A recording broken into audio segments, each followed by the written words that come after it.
Hi friends, ఎలా ఉన్నారండి? అందరూ బాగున్నారా? నేను కూడా చాలా బాగున్నాను.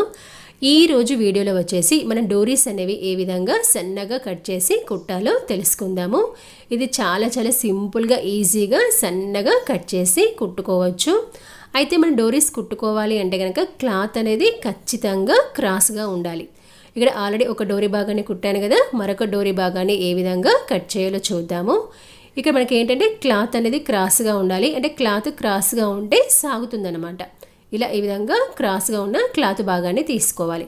తీసుకొని మనకి వెడల్పు అనేది ఎంత ఉండాలి అంటే 1.5 ఇంచు అనేది ఉండాలి. ఇలా 1.5 ఇంచు ఉండే విధంగా చూసుకొని ఈ విధంగా మార్కింగ్ అనేది పెట్టుకోవాలి. మార్కింగ్ అంతా ఒకే లెవెల్లో ఉండాలి. అంటే మొత్తం 1.5 ఇంచు ఉండే విధంగా చూసుకోవాలన్నమాట. అంటే ఒక చోట ఎక్కువ ఒక చోట తక్కువ ఉండకూడదు. ఒకే లెవెల్లో మార్కింగ్ అని పెట్టుకోవాలి. ఇలా మార్కింగ్ పెట్టుకొని మార్కింగ్ పెట్టిన భాగాన్ని కటింగ్ అని చేసుకోవాలి. మీకు గనక ఈ వీడియోలో ఏమైనా సందేహాలు ఉంటే నాకు కామెంట్స్ రూపంలో తెలియజేయండి. నేను వాటికి ఖచ్చితంగా రిప్లై అనేది ఇస్తాను. ఇలా ఈ విధంగా మార్కింగ్ అని పెట్టుకున్నాం కదా. ఇలా మార్కింగ్ పెట్టుకున్న తర్వాత ఇప్పుడు మార్కింగ్ పెట్టిన భాగాన్ని కటింగ్ అని చేసుకోవాలి. ఇలా క్లాత్ అంతా ఒకే లెవెల్లో ఉండాలన్నమాట. ఎక్కువ తక్కువ అస్సలు ఉండకూడదు, ఒకే లెవెల్లో ఉండాలి. ఇలా ఈ విధంగా కట్ చేసుకున్న తర్వాత దీని యొక్క సీదా భాగం అనేది లోపల వైపు ఉండాలి. ఇక్కడ చూడండి, ఇలా చివరి లెవెలింగ్ కోసం ఈ విధంగా క్లాత్ భాగాన్ని కటింగ్ అనేది చేస్తున్నాను. ఇలా కట్ చేసుకున్న తర్వాత దీని యొక్క సీదా భాగం అనేది లోపల వైపు ఉండే విధంగా చూసుకొని ఇలా ఈ విధంగా డబుల్ ఫోల్డ్ అనేది వేసుకోవాలి. ఇక్కడ మీరు జాగ్రత్తగా గమనించండి. కుట్టు అనేది ఏ విధంగా వేసుకోవాలి అంటే కరెక్ట్గా ఒక పాదం లెవెల్లో వేసుకోవాలి. ఇక్కడ మీకు చూపిస్తున్నాను చూడండి. ఇలా కరెక్ట్గా ఒక పాదం లెవెల్లో రావాలి. అంటే ఏ విధంగా అంటే ఇక్కడ పాదం అనేది ఉంది చూసారా, కరెక్ట్గా క్లాత్ యొక్క ఎడ్జ్ భాగానికి రావాలన్నమాట. ఇప్పుడు ఇది కరెక్ట్గా క్లాత్ యొక్క ఎడ్జ్ భాగానికి రావాలి. బయట వైపుకు రావద్దు, లోపల వైపుకి రావద్దు. కరెక్ట్గా ఎడ్జ్ గుండా ఒకే లెవెల్లో రావాలన్నమాట. ఇలా ఒకే లెవెల్లో వస్తేనే మనకి డోరీ కూడా చాలా నీట్గా కనబడుతుంది. మనకి బయట వైపు వస్తేనేమో పెద్దగా వస్తుంది, లోపల వైపు వస్తేనేమో ఈక్వల్గా రాదనమాట. కరెక్ట్గా ఒకే లెవెల్లో వచ్చే విధంగా ఇక్కడ కుట్టు అనేది వేసుకోవాలి. ఇక్కడ చూడండి, మనకి మొత్తం ఒకే లెవెల్లో వస్తుంది. ఇలా ఈ విధంగా చూసుకుంటూ కుట్టు అనేది వేసుకోవాలి. మీకు కనుక ఈ వీడియో నచ్చినట్లయితే ఖచ్చితంగా లైక్ అనేది చేయండి. మీరు ఇలా లైక్ అనేది చేయడం వల్ల నా వీడియో మరికొంతమందికి రీచ్ అవుతుంది. అంటే నేను కొంచెం సపోర్ట్ అనేది చేసినట్టుగా ఉంటుంది. ఇలా ఈ విధంగా కుట్టు అనేది వేసుకున్నాం కదా. ఇలా వేసుకున్న తర్వాత ఇక్కడ చూడండి, మనకి మొత్తం ఒకే లెవెల్లో వచ్చిందన్నమాట కుట్టు అనేది. ఇలా ఈ విధంగా కుట్టుకోవాలి.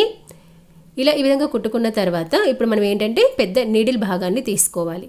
మనకి మామూలుగా పెద్ద సూది ఉంటుంది కదా, పెద్ద నీడిల్ భాగాన్ని తీసుకొని అందులో ఒక 2 వరుసల దారాన్ని ఎక్కించుకోవాలి. ఇక్కడ చూడండి, ఇది వచ్చేసి పెద్ద నీడిల్లో ఇలా 2 వరుసల దారాన్ని ఎక్కించాలి. ఇలా ఎక్కించిన తర్వాత ఇక్కడ మనకి ఓపెన్ భాగం ఉంటుంది కదా, ఇలా ఈ ఓపెన్ భాగంలోంచి కొంత క్లాత్ భాగాన్ని ఈ విధంగా లోపల వైపు తీసుకొని ఈ విధంగా నీడిల్ భాగాన్ని పైవైపు తీసుకొచ్చుకోవాలి. ఇలా వీడియోలో చూపిస్తున్న విధంగా జాగ్రత్తగా గమనించండి.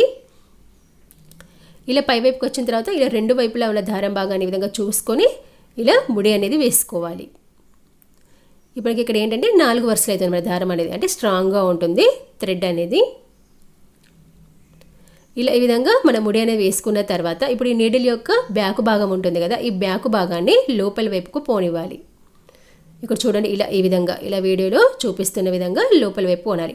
అంటే ఇక్కడ ఏంటంటే మనం నాడ భాగాన్ని ఏ విధంగా ఎక్కించుకుంటామో సేమ్ అదే విధంగా అనమాట. ఇలా నీడిల్ భాగాన్ని లోపల వైపు పోనిస్తూ దీన్ని రెండో చివరి భాగానికి బయట వైపు వచ్చే విధంగా చూసుకోవాలి. ఇక్కడ ఏంటంటే మనకి క్రాస్ క్లాత్ కాబట్టి చాలా ఈజీగా పోతుంది. మనకి స్ట్రైట్ క్లాత్ అయితే కొంచెం కష్టమవుతుంది. మనం కరెక్ట్గా క్రాస్ క్లాత్ని యూస్ చేసుకోవాలి డోరీ భాగాన్ని కుట్టడానికి. ఇలా మనకి పైవైపు వచ్చింది కదా రెండో భాగానికి. ఇక్కడ చూడండి, మనకి ముడి భాగం కూడా ఇలా బయట వైపు రావాలన్నమాట. ఇక మీకు చూపిస్తున్నాను చూడండి. చూస్తారు ఇక మనకి ముడి కూడా బయట వైపు వచ్చింది. ఇలా వచ్చిన తర్వాత ఈ కింది క్లాత్ని ఇలా లెవెల్ చేసుకుంటూ రావాలి. ఇలా లెవెల్ చేసుకుంటూ రావడం వల్ల మనకి డోరీ భాగం బయట వైపు వస్తుంది.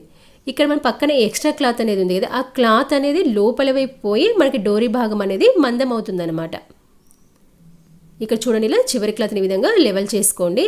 ఇక్కడ చూడండి, మనకి పక్కన ఎక్స్ట్రా క్లాత్ అనేది ఉంది కదా, ఈ ఎక్స్ట్రా క్లాత్ అనేది లోపల వైపు పోతుంది. ఇక్కడ చూసారా, కొంచెం లోపల అయిపోయి ఏ విధంగా వచ్చిందో డోరీ భాగం అనేది ఇలా లోపల వైపు డోరీ భాగం మందంగా వస్తుంది. ఇలా ఈ విధంగా లెవెల్ చేసుకుంటూ దీని ఇలా బయట వైపు వచ్చే విధంగా చూసుకోవాలి. ఇలా కొంచెం నిదానంగా చేసుకోండి. ఇక్కడ చూడండి, ఇక్కడ మనకి ఇలా బయట వైపు వస్తుందన్నమాట. ఇలా ఈ విధంగా మనం డోరీ భాగాన్ని కుట్టుకోవాలి. ఇలా నిదానంగా మొత్తం డోరీ భాగం ఇలా బయట వైపు వచ్చే విధంగా చూసుకోవాలి. ఇక మీకు కావాలంటే కొంచెం లెవెలింగ్ కోసం చివరి భాగాన్ని కటింగ్ అనేది చేసుకోవచ్చు. ఇలా పూర్తిగా కుట్టిన తర్వాత మనకి డోరీ భాగం అనేది ఈ విధంగా కనబడుతుంది. మనం ఆల్రెడీ ఇంకొక డోరీ భాగాన్ని కుట్టాం కదా, ఇది వచ్చేసి ఇంకొక డోరీ భాగం అన్నమాట. ఇలా ఎంతో ఈజీగా డోరీ భాగాన్ని కట్ చేసి కుట్టుకోవచ్చు. మీకు ఈ వీడియో నచ్చిందని అనుకుంటున్నాను. మీకు కనుక ఈ వీడియో నచ్చినట్లయితే లైక్ చేయండి, షేర్ చేయండి, సబ్స్క్రైబ్ చేయడం మాత్రం మర్చిపోకండి.